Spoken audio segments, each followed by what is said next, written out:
এই শরীয়তর ইসলামের এই পলিসিটা যতক্ষণ পর্যন্ত আপনার আমার দিমাগও না হামাইছে ততদিন পর্যন্ত এই পার্থক্যটা আমরা বুঝতে পারতাম না। নমাজও চলতে থাকবো, মিশা মাতও চলবো, নমাজও চলবো, ঘুষও চলবো, নমাজও চলবো, সুদও চলবো, নমাজও চলবো, নিশাও চলবো, সবটা চলতে থাকবো। এই কথা তখন আমারে হামাইব যে ঘুষটা তো হারাম, সুদটা তো হারাম, নিশা জাতীয় জিনিস সেবন করা এটা তো শরীয়তে নিষেধ করিয়া দিছে।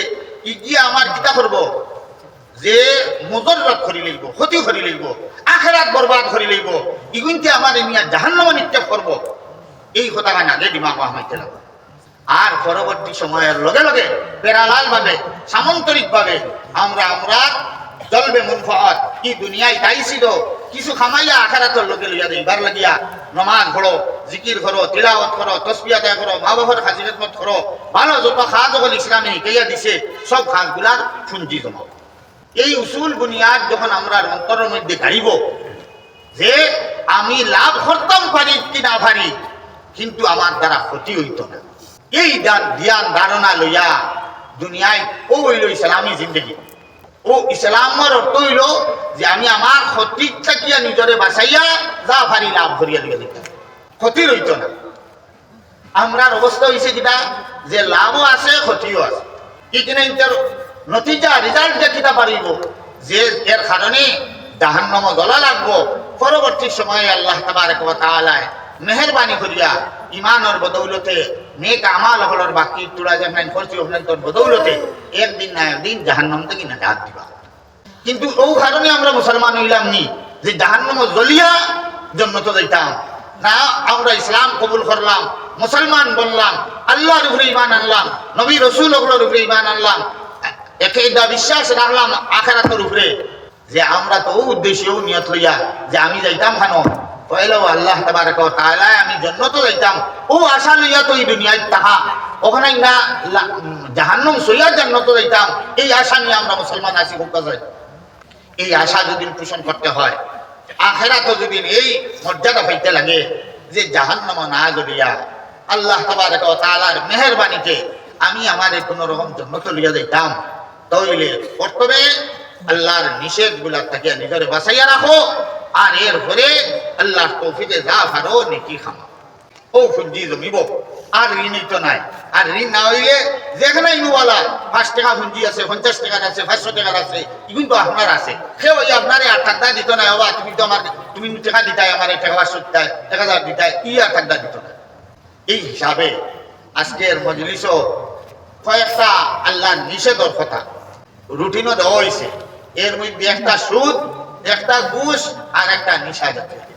এই সমস্ত কাজগুলো এটা হলো শুধু ইসলামের দৃষ্টিতে নাই, একেবারে যে কোনো বিবেকবান মানুষরে জিজ্ঞাসা করলে এইগুলা বুড়াই সম্পর্কে কেউ কোনো মতবিরোধ নাই। আর সুদ যে একমাত্র কিছু বর্তমান অর্থনীতিবিদ হল আসেন, তারা ভাবে যে সুদ এটা একটা যে অর্থনৈতিক লেনদেন, আর এটাই মানুষের মধ্যে কিটা করে অর্থনৈতিক স্বচ্ছতা আনে। কিন্তু ভালোভাবে দেখলে সুদ হইয়া থাকলো সমাজরে শোষণ করবার একটা প্রথা, সামাজিক শোষণের একটা লাইন হইয়া থাকছে সুদ। ইসলামের অর্থনীতির থেকে আর বড় অর্থনীতি পৃথিবীতে আর কোনো কারণ নাই, কেউ নাই, কেউ দিতে পারতেন না। ইকোনমি যেগুলো পড়েছেন কেইসর সূত্র আর ওতার সূত্র, ওতার সূত্র, ইন্টারেস্টর আপনার ওতা ওতা, এটা সব মন গড়া বানায়। এটার রেজাল্ট গিয়া পাবলিকের শোষণ, সমাজের শোষণ ছাড়া আর কিছু রেজাল্ট বাড়ে না। ওটার কারণে ইসলামে এই জিনিসকে বিলকুল হারাম করিয়া দিয়েছে। আহাল্লাল্লাহুল বাইআ ওয়া হারামার রিবা, যে ব্যবসা বাণিজ্য করো, ব্যবসা বাণিজ্য করিয়া লাভ করো, এটারে হালাল করিয়া দিছে শরীয়তে, কিন্তু সুদরে হারাম করিয়া দিছে। এই সুদ আজকের নাই আর কালকের নাই, সমগ্র মানব জাতির ইতিহাস এইটা একটা কিনা চরম জুলুম, সামাজিক জুলুম। এটারে আমরা একমাত্র ইসলাম ছাড়া আর কেউ এত শক্তভাবে কোরআন হাদিসে যত শক্তভাবে এই সুদরে নিষেধ করছে, আর পৃথিবী তার কোনো ধর্ম আর কোনো অর্থনীতিবিদ আর কোনো বৈজ্ঞানিক এই কথা যে সামাজিক বৈষম্যতার বড় একটা কারণ হয়ে থাকছে এই সুদের প্রচলন। শরীয়তে হইয়া দিছে তুমি কর্জে হাসানা দাও, সুন্দরভাবে মানুষের খরচ দাও, খরচ দিয়া এখান থেকে আর কোনো লাভ তুমি উদ্ধার করিও। তার কারণে সুদর সংজ্ঞা শরীয়তে নির্ধারণ করিয়া দিছে কুল্লু কর্জিন জাররা নাফআন ফাহুয়া রিবা, যে খরচ দিয়া তুমি লাভ আনি লইলাই, ফায়দা লই লইলাই, এইটারেই সুদ বলা হয়।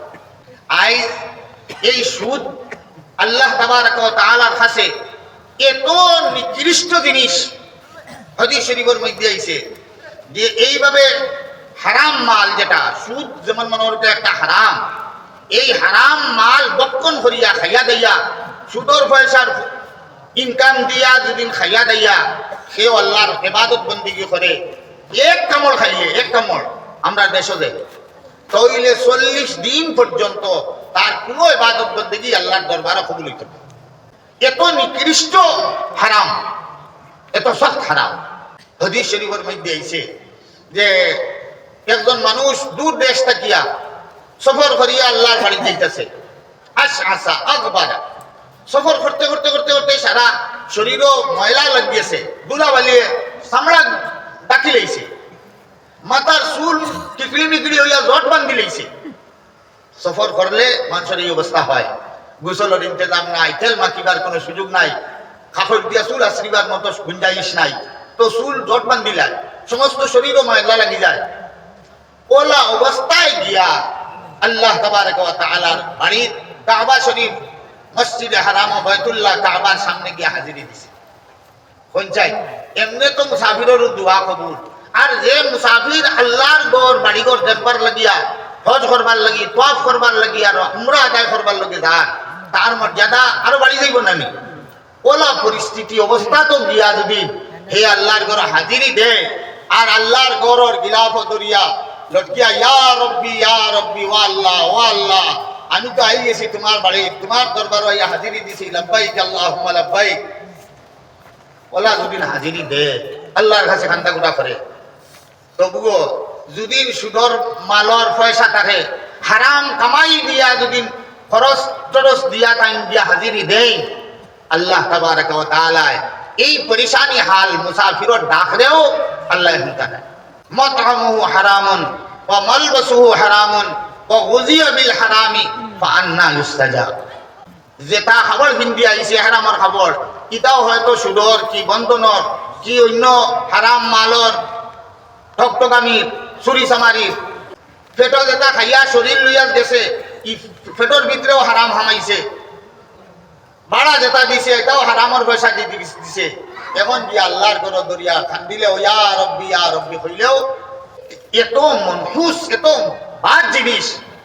কিন্তু আইজ আমরা মুসলমান হল, আমরা খালি কিতা লাগে, আমরা খালি মাল লাগে, পয়সা লাগে, খালি পয়সা বাড়ানি লাগে, খালি পয়সা লাগতো তো, কিন্তু আমরা কিতা লাগে, খালি বেশ লাগে।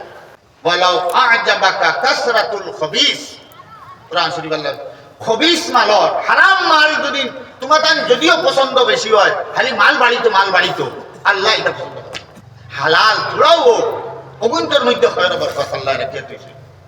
আমরা রইলা হালি বাড়িতো, হালি বাড়াও, যে লাভ আরো হালি বাড়াও, এই একটা প্রবণতা আমরা রাখছি মুসলমানের। আমরা কামাইয়ের মধ্যে, আমরা রুজি রোজগারের মধ্যে যে হালি বৃদ্ধি হইতো, বেশ হইতো, হালাল হইতো, এই কথার আমরা খেয়াল নাই।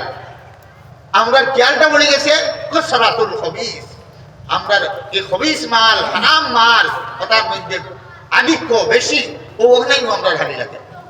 গতিকে ভাই হল, বুজুর্গ হল, যে সর্বপ্রথম আমরা জরুরি হইয়া থাকছে যে শরীর দিয়ে আমি আল্লাহর নাম খান লইতাম, আল্লাহর ইবাদত বন্দেগী করতাম, নমাজ পড়িতাম, তিলাওয়াত করতাম, এই শরীরের ভিতরে যদি এই বিষ হামাই যায়, এই হারাম হামাই যায়, আর এই হারাম মালগুলোর মধ্যে বিশেষ এক হারাম হইল সুদর পয়সা।